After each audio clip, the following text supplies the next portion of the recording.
என் இனிய வலைதள பிரியர்களுக்கு நான் ஆபாசத்தை பற்றி நிறைய கவிதைகளில் சொல்லி இருக்கிறேன். ஆனாலும் ஆபாசம்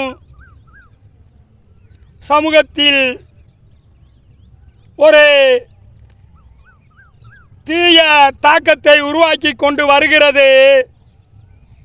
இது இளைய சமுதாயத்திற்கு ஒரு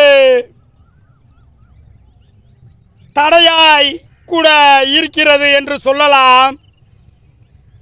இளைய சமுதாயம் ஆபாசத்திற்குள் நுழைந்து விட்டாலே அதன் இயல்பான தன்மையை மறந்து விடுகிறது. இதற்கு விஞ்ஞானமும் தூபம் போடுகிறது. இதை முன் நிறைய கவிதைகளில் சொல்லியிருந்த போதிலும் இந்த கவிதையிலும் ஆபாசத்தை வலியுறுத்தி ஆபாசம் தயவு செய்து வேண்டாம் என்பதை மீண்டும் மீண்டும் சொல்லி கொண்டு வருகிறேன். அதை சொல்வதாய்தான் இந்த கவிதையும் இருக்கிறது. இந்த கவிதையின் தலைப்பு ஆபாசத்திற்கு யார் முற்றுப்புள்ளி வைப்பது.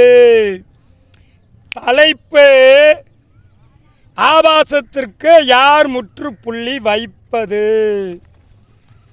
ஆபாசம் மனங்களை ஆக்குகிறது பலகீனம். இது எதற்கான அடையாளம்? ஆபாசம் மனங்களை ஆக்குகிறது பலகீனம். இது எதற்கான அடையாளம்? இன்று அலைபேசிகளில் அலையலையாய் ஆபாசம். இதுவா விஞ்ஞானம் செய்யும் அற்புதம்? இன்று அலைபேசிகளில் அலையலையாய் ஆபாசம். இதுவா விஞ்ஞானம் செய்யும் அற்புதம்? இதுவும் எல்லோருக்கும் தெரிந்த விஷயம். ஆனால் ஆபாசம் மூளையை கொல்லும் விஷம். இளைய சமுதாயமே நன்றாக சிந்தித்து பார்க்க வேண்டும். ஆபாசமும் எல்லோருக்கும் தெரிந்த விஷயம். ஆனால் அது மூளையை கொல்லும் விஷம். ஆபாசம் பார்க்க தேன் துளியாய் தோன்றும். மனம் அதை மீண்டும் மீண்டும் பார்க்க தூண்டும். ஆபாசம் பார்க்க தேன் துளியாய் தோன்றும். மனம் அதை மீண்டும் மீண்டும் பார்க்க தூண்டும். ஆபாசம் காமமாய் மாறும். இதனால் மனம் மதயானையாய் மாறி ஓடும். ஆபாசம் காமமாய் மாறும்.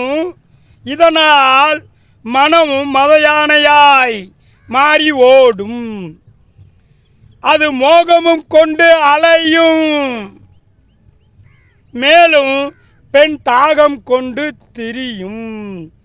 அது மோகம் கொண்டு அலையும். மேலும் பெண் தாகம் கொண்டு திரியும். ஆபாசம் பருவத்திற்கு தீனி போடுகிறது. இதில் மிருக குணமும் சேர்ந்து ஆடுகிறது. ஆபாசம் பருவத்திற்கு தீனி போடுகிறது. இதில் மிருக குணமும் சேர்ந்து ஆடுகிறது. இதனால் கெட்ட சிந்தனைகள் இளம் நெஞ்சுகளில் கூடுகிறது. இதனால் கெட்ட சிந்தனைகள் இளம் மனங்களில் கூடுகிறது. நல்ல சிந்தனைகள் விலகி ஓடுகிறது. கெட்ட சிந்தனைகள் மனங்களில் கூடுகிறது ஆபாசத்தால். நல்ல சிந்தனைகள் விலகி ஓடுகிறது. படிப்பை தேட வேண்டிய பருவம் காமத்தின் சிலிர்ப்பை தேடும் தேகம், படிப்பை தேட வேண்டிய பருவம், காமத்தின் சிலிர்ப்பை தேடுகிறது தேகம். இது தொடர்கதையாய் தொடர்கிறது. இனி ஆபாசத்திற்கு யார் முற்றுப்புள்ளி வைப்பது? இது தொடர்கதையாய் எது ஆபாசம், ஆபாசம் என்பது தொடர்கதையாய் தொடர்கிறது. இனி ஆபாசத்திற்கு யார் முற்றுப்புள்ளி வைப்பது? இதை ஒரு கேள்வியாய் உங்களிடம் நான் கேட்டுவிட்டு விடை பெறுகிறேன். நன்றி, வணக்கம்.